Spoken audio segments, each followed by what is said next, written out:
Hey up everyone, in today's video we're going to be doing something different, and that's fantasy matchmaking. Now we're going to act as though every single fighter is the exact same weight. It's going to be a bit different when it comes to the height side of things. If you've got like a flyweight going up against a heavyweight or whatever, it'll be a bit more tricky, but we're going to try to balance it out so it's not as bad, and we're going to matchmake 5 fights. We'd like to see if everyone was the exact same weight. And the criteria for this is simply based on styles and skill. That's all we're going to be judging off. Styles and skill, how would they match up against someone else in a different weight division, but again, at the same weight. So to start off, I've gone with a striker's wet dream, and that's Israel Adesanya against Conor McGregor. Who would win this fight?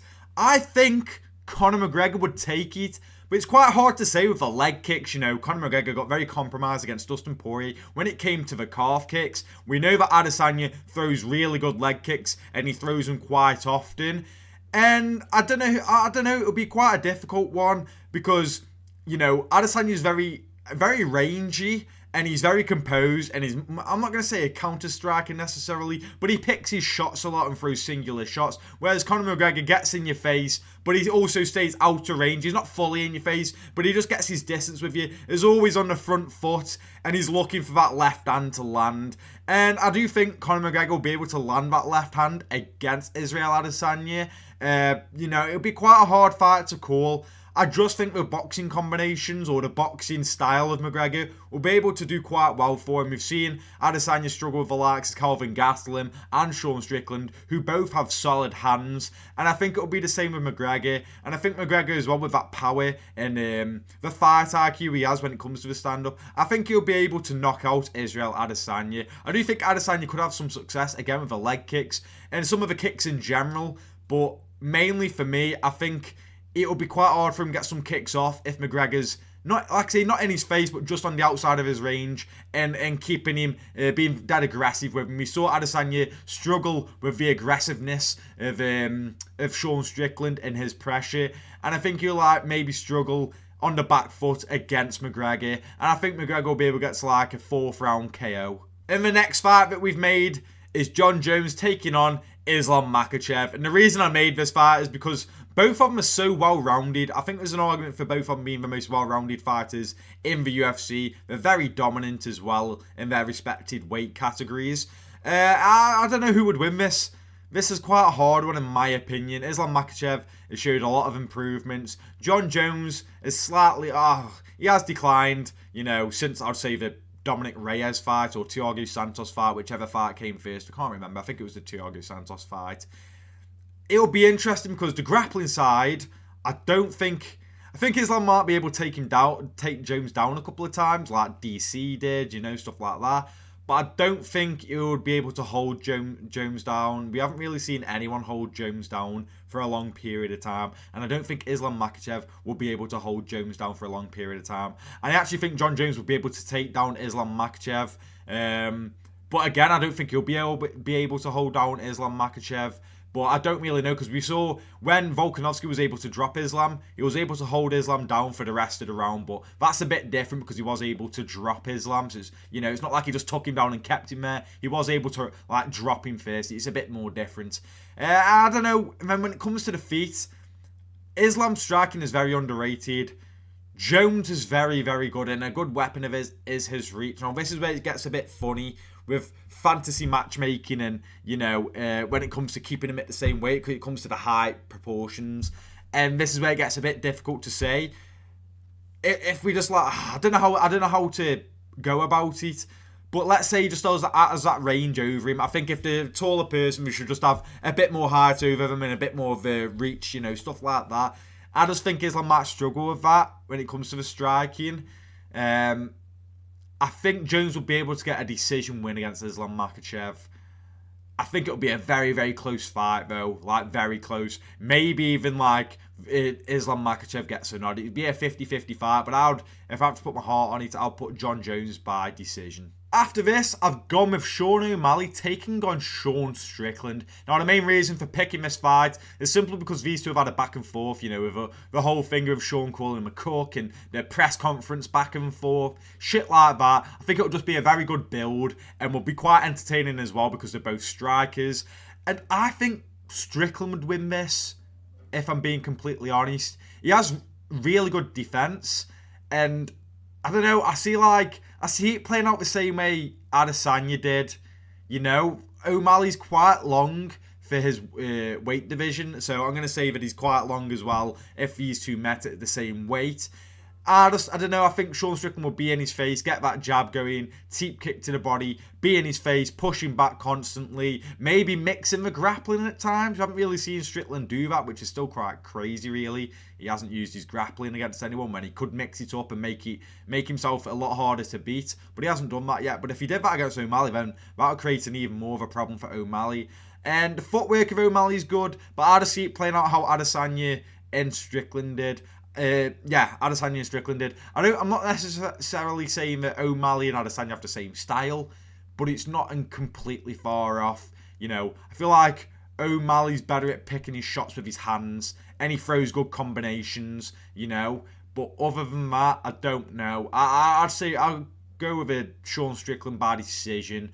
I think he'll just jab, jab, jab, jab, teep kick, jab, jab, jab, teep kick. Just fucking, that is the entire fight for 5 rounds. I'll say like 49-46 in Sean Strickland's favour, something like that. I would go with Sean Strickland by decision. We then have Ilia Topuria taking on Shavkat Rakhmonov.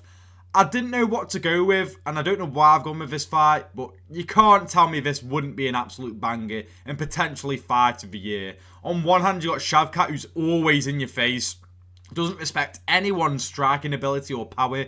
If you just watch him against Jeff Neal, he just walks through Jeff Neal's shots. Even though Jeff Neal was able to rock him a couple times, he still gave him no respect and just kept walking forward until he got that submission victory. And Ilia Topuria, he's like a brawler sniper. He's very accurate with his shots. He can box really well. He also has really good grappling, which I think makes this fight a lot more interesting when it comes to the grappling side of things. I still think Shavkat is a better grappler. However, I don't know, I think Ilia Topuria is a really good grappler. We saw him have a lot of success against Bryce Mitchell. And I actually think Ilia Topuria's grappling is going to be displayed a lot better when he fights better grapplers like Movsar or Aljo, or if he moves up and fights Islam Makhachev. I think we'll fully see how good Ilia Topuria's grappling really is. But then when it comes to the clinch as well, Shavkat gets a lot of work done in the clinch with his elbows and his knees, trying to suffocate you with so much pressure.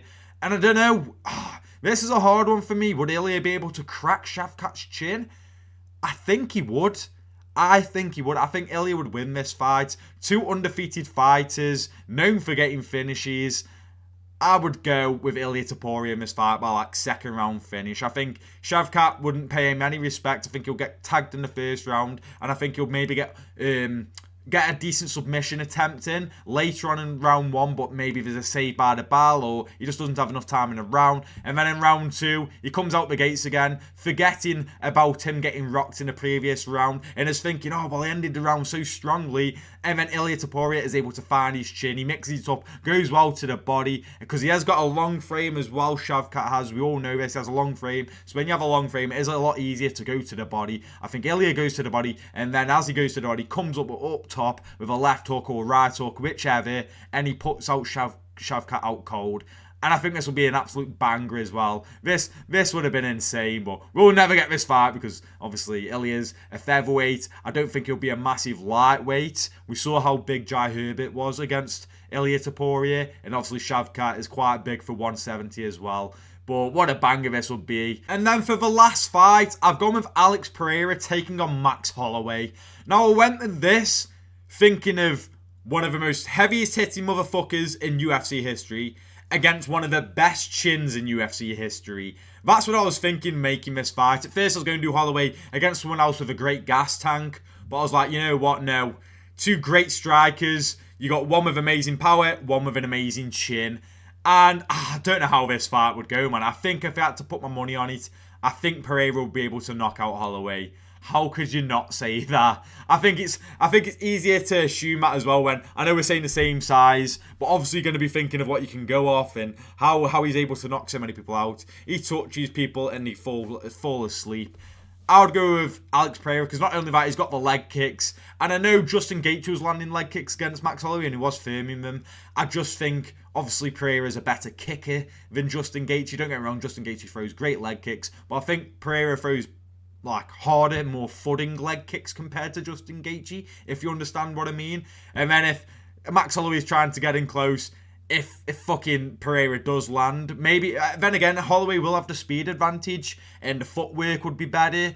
But I don't know, man. I think Pereira would be able to farm a chin within 5 rounds. I'm going to go with a 3rd round finish by Alex Pereira. But could you imagine if Holloway, could you imagine Alex Pereira, Max Holloway, you know that motherfucker Holloway would end up pointing to the fucking ground and swinging it out. And so far, he's 2-0 when he comes to pointing it to the ground. So if he got to the 5th round and he was able to do that, there's no doubt in my mind Holloway would end up knocking out Alex Pereira. Because let's be honest, Max Holloway's shown some power in his recent fights as well. But I'd still give it to Alex Pereira. But it wouldn't surprise me if Max Holloway won a fight like this. And there we have it, 5 fantasy matchups if all fighters with the exact same weight. Again, I know this is a bit thingy. Some of you might completely disagree with me, and that's fine because we would never know anyway. You know, everyone's going to have different arguments for different fights, different styles, different skills, whatever. But for me, those are the outcomes I think what would come from those 5 fights. But let me know in the comments, do you agree with some of the outcomes? Do you disagree with some of the outcomes? Let me know. Thank you for watching the video, and I'll see you in the next one.